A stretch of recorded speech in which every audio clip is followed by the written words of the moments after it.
बिस्मिल्लाहिर्रहमानिर्रहीम। अस्सलाम वालेकुम डियर स्टूडेंट्स। आज हम यूनिट नंबर 2 लॉगरिथम स्टार्ट करने लगे हैं। इसकी एक्सरसाइज 2.1 स्टार्ट करने से पहले हम कुछ टर्म्स के बारे में सीखेंगे जो इस एक्सरसाइज में इस्तेमाल होंगी। तो चलिए स्टार्ट करते हैं। सबसे पहली फॉर्म है स्टैंडर्ड फॉर्म। क्या होती है? पिछले ज़माने में लोग यूज़ करते थे स्टैंडर्ड फॉर्म। लाइक अगर किसी ने आपको कहा कि 87 ट्रिलियन केजी मैस है यूरेनस का, तो आप उसको कैसे लिखेंगे? 87 के साथ ये 24 ज़ीरोज़ हैं जो आपने लगाए हुए हैं और आगे केजी। तो ये मैस ऑफ यूरेनस था। तो इस स्टाइल में लिखते हुए या इस तरह से किसी को बताते हुए मुश्किल होती थी, एरर भी आ सकते हैं। तो इसलिए ये मेथड यूज़फुल नहीं है और इस मेथड को हम क्या कहते हैं कि ये स्टैंडर्ड फॉर्म है। This style of expressing a number is called standard form. ये मेथड इतना यूज़फुल नहीं है, तो इसलिए अब जो हम मेथड यूज़ करते हैं वो है साइंटिफिक नोटेशन। उसमें हम इसी मैथ्स को किस तरह लिख सकते हैं? 8.7 multiply by 10 raise to the power 25 kg। Scientific notation लिखते हुए हम क्या करते हैं कि यहाँ पॉइंट के बाद ज़ीरो है, इस ज़ीरो को हम शिफ्ट करते हैं फर्स्ट डिजिट के बाद। 8 के बाद हम इसको शिफ्ट कर देंगे तो हमारे पास हो जाएगा 8.7। और अब देखें ये 87 ट्रिलियन केजी इसका मैथ था और हमने सिर्फ लिख दिया 8.7। तो ये एक बहुत छोटी टर्म यूज़ हुई। अब इसको बड़ा करने के लिए हम जितने हमने ज़ीरोज़ इसको पीछे किया और ये एक डिजिट भी बीच में आ रहा है, तो ये 24 ज़ीरोज़ थे और ये वाला 7 मिला के 25 डिजिट्स हो गए। तो multiply by 10 raise to the power 25। तो ये होगी साइंटिफिक नोटेशन।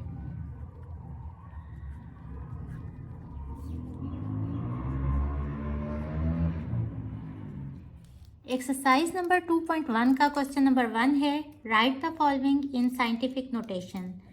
हमारे पास स्टैंडर्ड नोटेशन दी हुई है और हमने इसको साइंटिफिक नोटेशन में चेंज करना है। तो साइंटिफिक नोटेशन में कन्वर्ट करने के लिए फर्स्ट डिजिट के बाद हमारा पॉइंट होना चाहिए। तो ये जो डेसिमल पॉइंट है ये हमारा इस जगह पे होना चाहिए। ये हो जाएगा 5.3407। और देखें जब भी आपका डेसिमल राइट साइड पे मूव करता है तो आपकी जो एक्सपोनेंट की पावर है वो नेगेटिव होती है। अब कितने डिजिट्स इस साइड पे मूव हुआ? 1 2 3 4। तो 10 रेज़ टू द पावर -4। और अगर इस तरह आप कंफ्यूज होते हैं कि लेफ्ट साइड पे मूव करने से नेगेटिव होता है या पॉजिटिव होता है और राइट साइड पे मूव करने से क्या होता है, तो आप इस तरह कर सकते हैं कि आपने यहाँ 5.3407 लिखा। अब आप देखें कि ये छोटी वैल्यू थी और यहाँ हमने इसको बड़ी वैल्यू में लिख दिया। तो वापस छोटी वैल्यू में कन्वर्ट करने के लिए हम यहाँ 10 के एक्सपोनेंट में नेगेटिव पावर लिखेंगे। आप इसको राउंड ऑफ करके भी लिख सकते हैं। अभी तक आपकी बुक्स मार्केट में अवेलेबल नहीं है, तो जिस तरह आपको क्लास में टीचर पढ़ा रहे हैं या जो पीछे बुक में आंसर गिवन होंगे आप वो देख के उस हिसाब से आप इसके आंसर्स लिख सकते हैं। लेकिन ये आंसर भी ठीक है और राउंड ऑफ करके लिखेंगे तो भी आंसर आपका ठीक होगा। इसका पार्ट 2 देखें। अब जो इस तरह होल नंबर हमारे पास होता है उसमें पॉइंट एंड पे होता है, जो कि लिखें या ना लिखें उससे वैल्यू पे असर नहीं पड़ता। तो पॉइंट यहाँ है, इसको हमने 5 के बाद लेके आना है। तो ये हो जाएगा 5.34 और मल्टीप्लाई बाय, अब ये देखें लेफ्ट साइड पे हमारा डेसिमल पॉइंट आएगा तो हमारी एक्सपोनेंट की पावर पॉजिटिव होगी। और कितने डिजिट्स इस साइड पे आया? 1 2 3 4 5 6 7। तो 10 रेज़ टू द पावर 7 ये हो जाएगा और ये हमारा आंसर है। इसका नेक्स्ट पार्ट देखें। यहाँ हमारा डेसिमल पॉइंट यहाँ आना है तो ये हो जाएगा 1.2 मल्टीप्लाई बाय 10। अब देखें हमारा डेसिमल राइट साइड पे मूव कर रहा है तो हमारी 10 की पावर नेगेटिव होगी। कितने डिजिट्स इस साइड पे मूव हुआ? 1 2 3 4 5 6 7 8 9 10 11। तो ये हमारा आंसर होगा। इसका फोर्थ पार्ट देखें।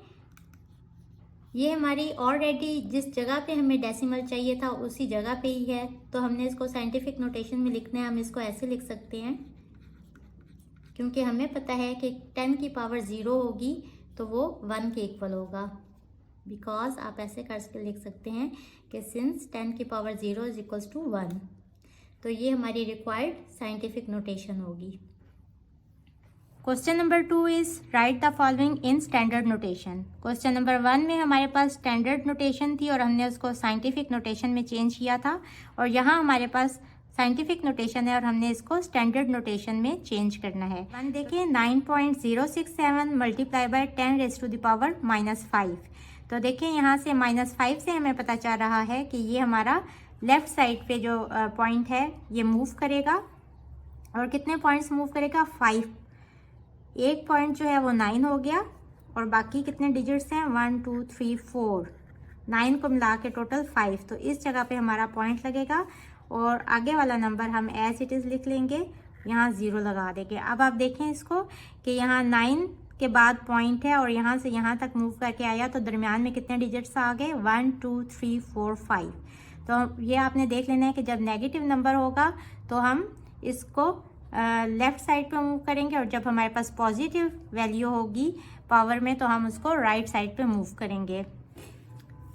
इसका पार्ट 2 देखें। 5.64 multiply by 10 raise to the power 0। तो यहाँ 10 रेज़ टू द पावर 0 का आंसर होता है 1। तो जब ये 5.64 1 से मल्टीप्लाई होगा तो आंसर यही होगा। यही हमारी स्टैंडर्ड नोटेशन है। इसका फोर्थ पार्ट देखें। अब यहाँ 10 रेज़ टू द पावर -6 है, तो हमारा डेसिमल पॉइंट जो है ये लेफ्ट साइड पे मूव करेगा, और कितने डिजिट्स मूव करेगा? एक तो हो गया 6, और इसके अलावा हमें 5 zeros चाहिए होंगे अपनी काउंटिंग 6 करने के लिए। 1 2 3 4 5 5 3। अब देखें कि 6 के बाद अगर डेसिमल पॉइंट है तो वो कितना हमने यहाँ शिफ्ट किया? 1 2 3 4 5 6। तो हमारे इसके बीच में 6 डिजिट्स आ रहे हैं, तो इट मीन्स कि हमने यहाँ सही ज़ीरोज़ लगाए। तो यही हमारा आंसर है। ज़ीरोज़ लगाते हुए आपने बहुत केयरफुली चेक करना है, और आपने बाद में भी एक दफ़ा देख लेना है कि जो आपने अपना डेसिमल पॉइंट मूव किया है तो दरमियान में कितने डिजिट्स आ रहे हैं। इसका पार्ट 4 देखें। 3.1415 multiply by 10 raise to the power 9। तो यहाँ हमारे पास 10 की पावर में एक पॉजिटिव नंबर है, तो इट मीन्स कि जो हमारा डेसिमल पॉइंट है वो राइट साइड पे मूव करेगा। ये देखें 1 2 3 4 डिजिट्स तो यही हो गए। इसके अलावा हमें कितने डिजिट्स चाहिए अपनी काउंटिंग 9 तक कंप्लीट करने के लिए? हमें 5 zeros और चाहिए। तो अब यहाँ हमने 5 zeros लगा दिया। अब हम इसको एक दफ़ा फिर काउंट कर लेते हैं। 1 2 3 4 5 6 7 8 9। तो इट मीन्स कि हमने सही ज़ीरोज़ ऐड कर लिए। तो this is our answer. Question number 3 is simplify the following by converting into the form indicated. हमारे पास ये क्वेश्चन है और इसको हमने साइंटिफिक नोटेशन में इंडिकेट करना है। सबसे पहले हम इन दोनों को मल्टीप्लाई करेंगे जो हमारे पास होल नंबर्स हैं। 563.71 multiply by 2.54 multiply by 10 raise to the power -3 multiply by 10 raise to the power -4। Minus नहीं है 4। अच्छा जी, इन दोनों को मल्टीप्लाई करेंगे तो आंसर आएगा 1431.8234 multiply by 10 raise to the power 4 -3। Previous chapter में पढ़ा कि जब बेस सेम हो और वो आपस में मल्टीप्लाई हो रहे हो तो एक्सपोनेंट्स ऐड हो जाते हैं। हमने वही प्रॉपर्टी यहाँ यूज़ की और ये हो जाएगा 1431.8234 multiply by 10 raise to the power 1। 10 ही होता है। और अब उन्होंने हमें कहा है कि इसको साइंटिफिक नोटेशन में लिखना है, तो ये साइंटिफिक नोटेशन की ही फॉर्म में है। और आप इसको मज़ीद इस तरह भी लिख सकते हैं।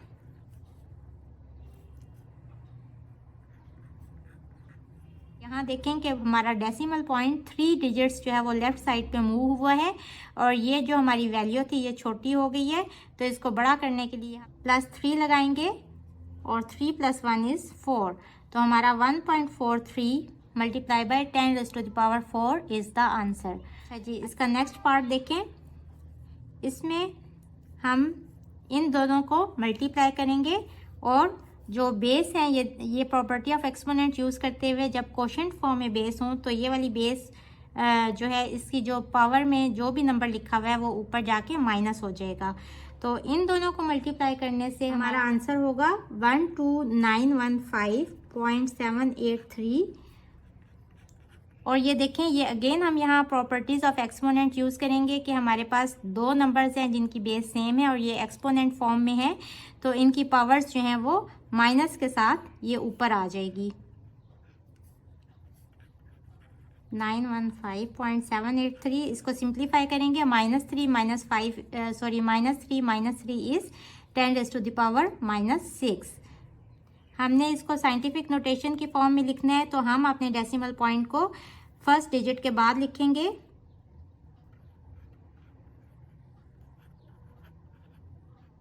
और देखें, यहाँ हमारी वैल्यू बड़ी थी, यहाँ छोटी हो गई। अगेन इसको बड़ा करने के लिए हम पॉजिटिव नंबर ऊपर लिखेंगे और क्या वैल्यू होगी इसकी, जितने पॉइंट्स डेसिमल हमारे यहाँ मूव करके आया तो दरमियान में कितने डिजिट्स आए, 1 2 3 4।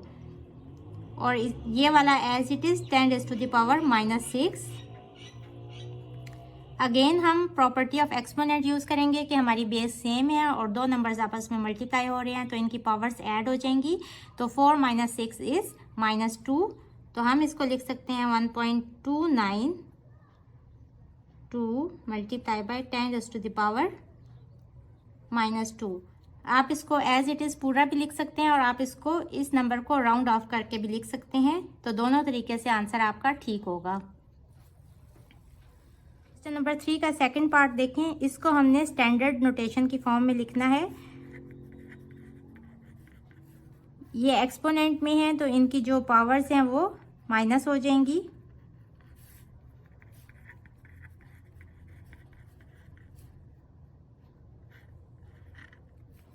Five + 3 is 8। और अब इसको हम स्टैंडर्ड नोटेशन में लिखेंगे, यानी हमने ये जो 10 की पावर में लिखा हुआ है इसको ख़त्म करना है। तो ये एक पॉजिटिव नंबर है जो इसकी पावर में है, तो हम यहाँ डेसिमल पॉइंट जो है वो राइट साइड पे लेके जाएंगे। हमें कितने ज़ीरोज़ चाहिए, 3 डिजिट्स ये हैं और अपनी काउंटिंग 8 तक करने के लिए हमें 5 डिजिट्स और चाहिए होंगे। तो हम यहाँ 5 ज़ीरोज़ और लगा देंगे। इस ज़ीरो को हम इग्नोर करेंगे क्योंकि इस जगह पे इस ज़ीरो की कोई वैल्यू नहीं होगी। तो दिस इज़ आवर आंसर है जी। इसका फोर्थ पार्ट देखें। हमने इसको स्टैंडर्ड नोटेशन की फॉर्म में लिखना है। सबसे पहला स्टेप जो हम करते हैं वो ये कि हम अपने डेसिमल पॉइंट को फर्स्ट डिजिट के बाद मूव करवाते हैं। तो ये 9 के बाद आएगा और कितने डिजिट्स मूव हुआ, 1 2 3 4। तो 10 की पावर 4 और ये प्लस होगा या नेगेटिव होगा। ये देखें, ये राइट साइड पे मूव हो रहा है तो ये नेगेटिव होगा। और अगर दूसरी तरह से आप देखें तो ये ये जो वैल्यू है ये बड़ी हो रही है और ये वैल्यू छोटी है। तो इस वैल्यू को अगेन छोटा करने के लिए हम इसकी जो एक्सपोनेंट में लिखेंगे वो -4 होगा। अब देखें कि 10⁻10 पहले से ही था और प्रॉपर्टीज़ ऑफ एक्सपोनेंट्स को यूज़ करते हुए बेस सेम है, तो हम इनकी पावर्स को ऐड कर लेंगे। -4 + 10 इज़ 6। और यहाँ इसको मज़ीद सिंप्लीफाई करेंगे तो हम इस डेसिमल को इस साइड पे लेके आएंगे क्योंकि 10 की पावर पॉजिटिव है तो अब ये बड़ा नंबर होगा। तो ये 6 डिजिट्स इस साइड पे आएगा, 3 डिजिट्स ये हैं और काउंटिंग कंप्लीट करने के लिए हमें 3 ज़ीरोज़ और चाहिए। तो this is our required answer. इसके साथ मुझे दें इजाज़त। अल्लाह हाफिज़।